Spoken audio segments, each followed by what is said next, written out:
আসসালামু আলাইকুম গাইস, সবাইকে স্বাগতম আমার রাইডার সবাইকে স্বাগতম আমার রাইডার স্টোরিজ চ্যানেলে। আজকে আমি আপনাদের মাঝে নতুন একটি ভিডিও নিয়ে আসলাম।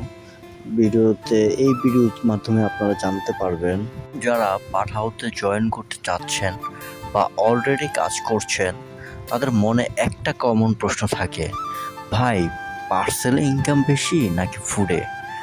আজ আমি আপনাদের এই কনফিউশন একবারে দূর করে দেব।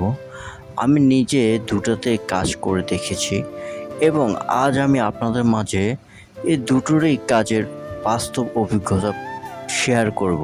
প্রথমে কথা বলি পাঠাও পার্সেল নিয়ে। পার্সেলে কাজ করার সবচেয়ে বড় সুবিধা হলো এখানে আপনাকে কাস্টমারের জন্য বেশিক্ষণ অপেক্ষা করতে হয় না। পার্সেল ডেলিভারি এবং ফুড ডেলিভারির মধ্যে সবচেয়ে বড় পার্থক্য যেটা হলো পিক আপ এবং ড্রপ খুব দ্রুত হয়। যেমন পার্সেলে আপনার পিক আপ করতে বেশি একটা অপেক্ষা করতে হয় না। কাস্টমারের বাসা নিচে যাবেন, কাস্টমার আপনাকে তার পার্সেলটি বুঝিয়ে দেবে, আপনি সেটা নিয়ে ডেলিভারি লোকেশনকে রিসিভার কল দেবেন, রিসিভার বাসার নিচে এসে নিয়ে যাবে। কিন্তু ফুডে দেখা গেছে যে পিক আপ করার জন্য রেস্টুরেন্টে যাও, রেস্টুরেন্টে বসে থাকো অনেকক্ষণ, তারপরে ওটা নিয়ে আবার কাস্টমারের বাসায় যাও, বাসার উপরে উঠো, দরজার মধ্যে দিয়ে আসো, এটা একটা প্যারা আস্তে আস্তে থাকে। তো আমি বলবো এক্ষেত্রে পার্সেলটা খুবই সুবিধা আছে, ভালো। আর আপনার দেখা গেছে পার্সেলের টিপের রেট যেটা ফুড ডেলিভারির চেয়ে ক্ষেত্রে অনেক বেশি হয়ে থাকে। যেমন আপনি যদি সারাদিনে 5টি পার্সেল, ধরেন সারাদিন না, ধরেন 4-5 ঘন্টা যদি 5টি পার্সেল ডেলিভারি করেন, দেখা গেছে 4-5 ঘন্টার মধ্যে আপনার 550 থেকে 600 টাকা ইনকাম হয়ে যাচ্ছে। এবার আসি ফুড ডেলিভারিতে। ফুড ডেলিভারির কাজের হিসাবটা আবার একটু ভিন্ন। এখানে ট্রিপের রেটের চেয়ে বোনাস বা কোয়েস্টে বেশি গুরুত্বপূর্ণ। লাঞ্চ বা ডিনারের সময় প্রচুর অর্ডার থাকে। খাবারের জন্য রেস্টুরেন্টে অপেক্ষা করতে হতে পারে, এটা একটা বিড়ম্বনাময়। আপনার অনেক সময় দেখা যাচ্ছে অনেক লম্বা সময় ধরে রেস্টুরেন্টে বসে থাকতে হয় একটা খাবার রেডি হওয়ার জন্য। সেই খাবারটা রেডি হওয়ার পরে তারপরে গিয়ে আপনি ডেলিভারির জন্য বের হতে পারেন, যা কখনো কখনো বিরক্তিকর কারণও হয়। ফুডে আপনি যদি টার্গেট পূরণ করতে পারেন তবে দিন শেষে বড় অঙ্কের বোনাস যোগ হয়। আর তাছাড়া একটি ফুড ডেলিভারি করলে প্রত্যেক ট্রিপ শেষে আপনি 30 থেকে 40 টাকা পাচ্ছেন একটি ফুড ডেলিভারির চার্জ। সেই হিসাবে পার্সেলের ট্রিপের রেটটা অনেকই বেশি ফুডের তুলনায়।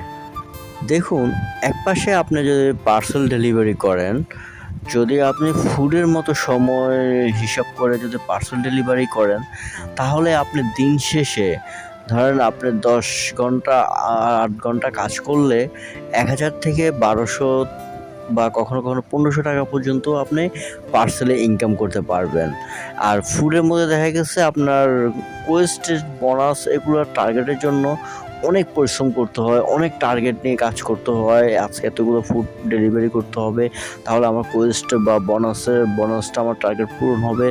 ইনটোটাল সব কিছু মিলিয়ে তারপর গিয়ে আপনার একটা 800-1000 টাকার মতো একটা ইনকাম দাঁড় হয়। কিন্তু পার্সেলে এত প্যারা নাই, পার্সেলে প্যারা ছাড়াই আপনি কাজ করতে পারতেছেন, আপনার সময় মতো ইচ্ছা অনুযায়ী আপনি অনলাইন হতে পারতেছেন। বাট ফুডের মধ্যে অনলাইন হতে হলে আপনাকে সময় বা স্লট নিয়ে কাজ করতে হবে। তো আপনি যদি দ্রুত ট্রিপ শেষ করে বাসায় ফিরে যেতে চান, তবে পার্সেল আপনার জন্য সেরা, এতে ঝামেলা কম। আর আপনার যদি ধৈর্য থাকে এবং টার্গেট পূরণ করে বড় বোনাস পেতে চান, তো ফুড ডেলিভারি আপনার জন্য লাভজনক হতেও পারে।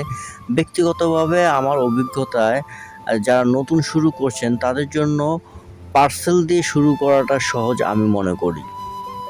আপনাদের কি মনে হয়, আপনি কোন ক্যাটাগরিতে কাজ করতে বেশি পছন্দ করেন? নিচে কমেন্ট করে জানান। আর যারা এখনও জয়েন করেননি, আমার আগের ভিডিও দেখে নিতে পারেন কিভাবে 1700 টাকা বোনাস সহ জয়েন করবেন। ভিডিওটি ভালো লাগলে লাইক দিন এবং আমাদের রাইডার কমিউনিটিতে যুক্ত হতে সাবস্ক্রাইব করুন। আর রাইডার স্টোরিজ ফেসবুক পেজটি ফলো দিয়ে রাখবেন।